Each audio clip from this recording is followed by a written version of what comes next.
GI resistance. I didn't know what it was. I thought about going to Canada, but didn't know about the War Resistor Support Campaign. Didn't know about Patrick Hart. I thought about going to jail, but I didn't know about Camilla Mejia. I didn't have an IVAW to look at as leading the way. Yeah, IVAW is for Iraq Veterans Against the War, and obviously our national strategy is talking about taking away the military support for the war, and that's what we're doing.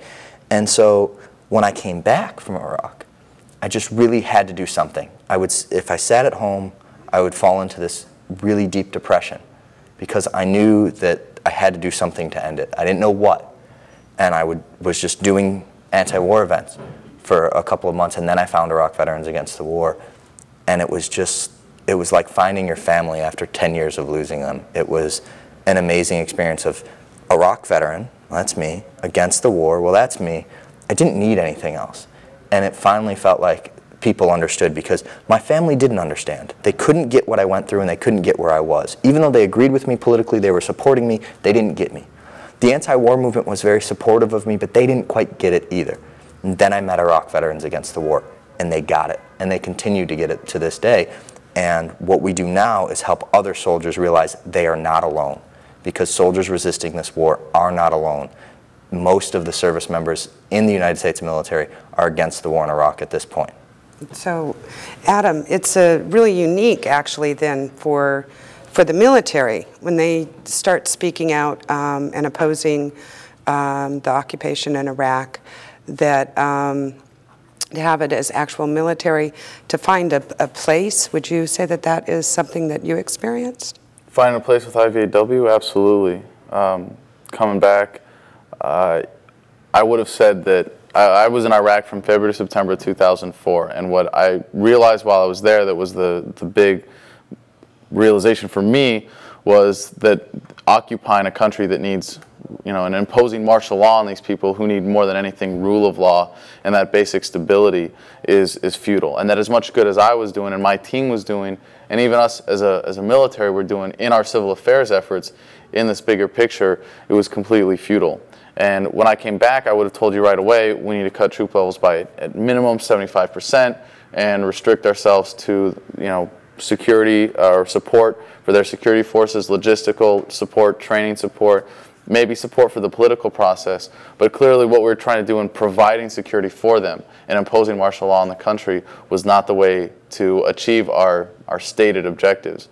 And, I was against the war before the war. I just didn't think it was going to be worth it. But afterwards, I thought that at least we were cleaning up our mess. We were taking responsibility for it. We were trying to do good. Pottery barn right. analogy. You break it, you buy it. Yeah, exactly. And I thought, well, if we're trying to do some good, I want to be a part of that. And I went out of my way to volunteer, to go in civil affairs.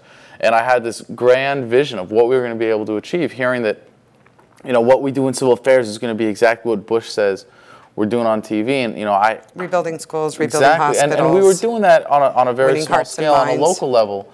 But clearly, that wasn't the priority. We were six-man teams attached to regiments or battalions. And in Fallujah, at least, we couldn't go anywhere without 6 Humvees with machine guns. So we couldn't do anything without begging these infantry commanders to tag along on their convoys to get out and do our missions. And we came up with a slogan because we found ourselves struggling to justify our existence to them. And it was, we care so that you don't have to. And it was funny, and it's funny to think about, but it's really messed up if you think how far up the chain that extends, and it goes all the way to Bush. We care so that he doesn't have to, so that he can go about his real objectives. We're a fig leaf for him. And that's what we did. We risked our lives to make him and his policies look good, and he still failed miserably.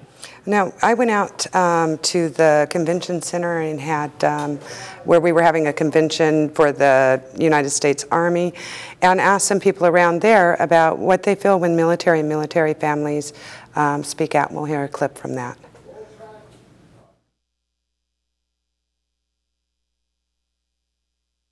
I think it depends on who they are and what they say. I think that it depends on their position in the military, and it depends on how they say what they have to say.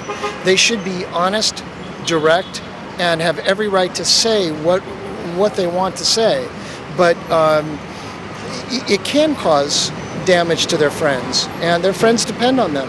And so it's a matter of responsibility, of being responsible as you exercise your freedom of speech. I think it's important for all people to always take a really responsible and critical look at the policies and the guidelines that have been set up by different places and people. So I believe it's important for those people to express their own opinions if they've taken a critical and responsible look at it. Like I said, I feel that it's important to be honest. If it goes to an extreme, I think they could be endangering them, but I don't feel that it necessarily is ever a bad thing to express your speech and how you feel. I have an aunt and an uncle who are serving, they're both military nurses. They're serving in Germany.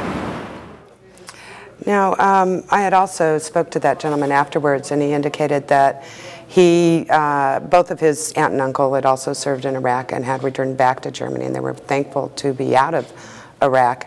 And I often hear various sides that talk about that it's unpatriotic to speak out against the war. And how do you respond to that, Al?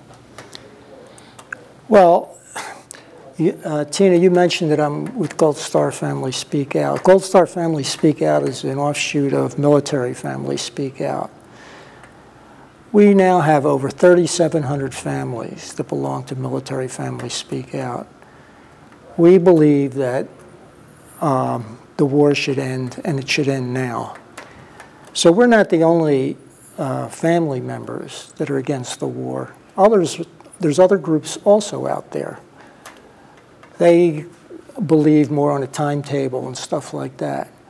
So this, I believe, is probably the first time in American history where you've had an organization with this many families opposing a war.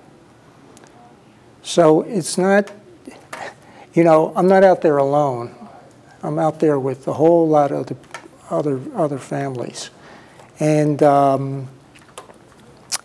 you know, I don't, you know, this thing about, you know, if you don't speak out, I mean, Sherwood's brothers and sisters are over there right now dying, killing other people and getting killed. You know, as long as we keep funding this war, as long as they keep giving them money to continue this war, and to say that somehow I'm hurting the troops by speaking out, you know, I want to bring them home. So it's the people that aren't saying anything, that are just going along with it, that is allowing this to continue. Jeff, I know that you've heard this charge before. It's an interesting scenario that the first person we saw in that clip talked about the fact that we can be damaging our friends if we do this. So basically what they say is, we want you to go off and we want you to fight our little war, and then shut up about it when you get home. Shut up and be a good little veteran. Don't say it and go die in your little veterans hospital. What more do you want? But you know what? I was willing to put my life on the line for the Constitution of the United States of America.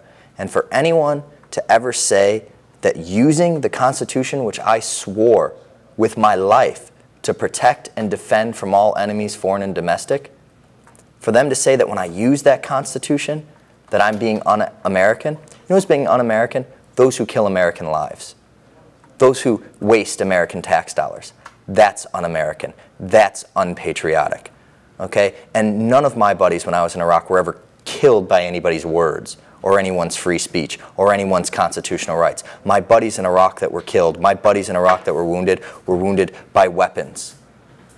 And when I'm doing nonviolent direct action, when I'm speaking out about the war, I'm protecting my buddies because I'm trying to bring them home where they should be. I'm trying to make sure that they're taken care of when they get home.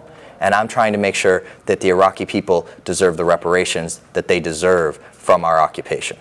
I feel like I would be negligent if I didn't share my experiences, if I didn't, you know, use those to keep people from having to die, to continue to die for a lie. And I think, you know, to me, that's a moral imperative, because with our voice as veterans, with our experiences, being able to share those, there's a certain power in that. And as has long been said, with power comes responsibility. But for me, when it's a matter of life or death for American citizens serving in Iraq, it becomes a moral imperative for me to speak out. And I don't think I could be living with myself if I wasn't doing everything I could to bring them home safe, alive, and as soon as possible.